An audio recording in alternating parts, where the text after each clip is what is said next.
একটা বছর হয়ে গেল গাইস, এখনো কিন্তু আমি ব্ল্যাঙ্কেটটা কাচিনি। তো ব্ল্যাঙ্কেট যেহেতু কাঁচা হয়নি, এই কারণে কিন্তু আজকে ভাবলাম।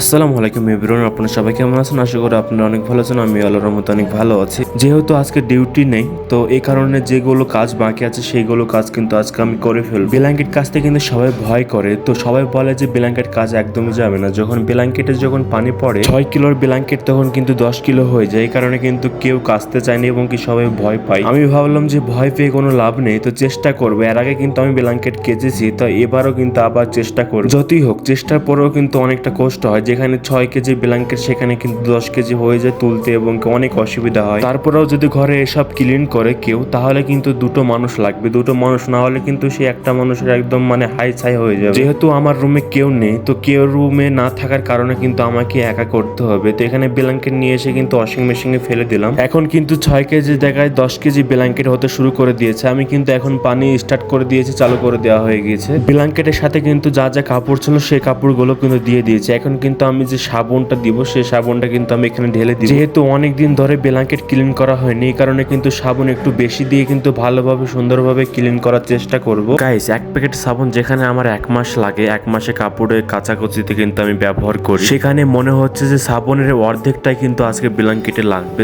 যতই হোক লেগে যাক, সমস্যা নেই। অনেক সুন্দরভাবে একদম ক্লিন করে আজকে ছাড়বো ব্ল্যাঙ্কেটটাকে। পাতলা বডি নিয়ে যারা ব্ল্যাঙ্কেট কাচতে আসবে ভাই, তাদের তো একদম মানে গোয়া মারা সারা আজকে।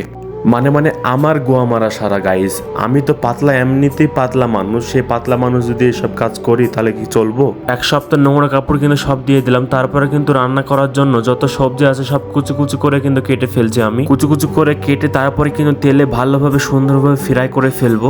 সবকিছু ফ্রাই করার পর কিন্তু আমার রান্না বান্না কমপ্লিট। তারপরে দেখতে এসেছে যে ব্ল্যাঙ্কেটটা কত দূর হয়েছে, কতটুকু ক্লিন করা হয়েছে। 6 ঘন্টা রাখার পর ব্ল্যাঙ্কেটটা অনেক সুন্দরভাবে ক্লিন করা হয়ে গেছে, এবং কি পানিটাও কিন্তু ঝরে ফেলিয়েছি। সুন্দরভাবে একটা জায়গায় আমি মিলিয়ে দিলাম যেন ভালোভাবে যেন শুকিয়ে যায়। অনেক কষ্টের পর কিন্তু গাইস সাকসেস হতে পারলাম।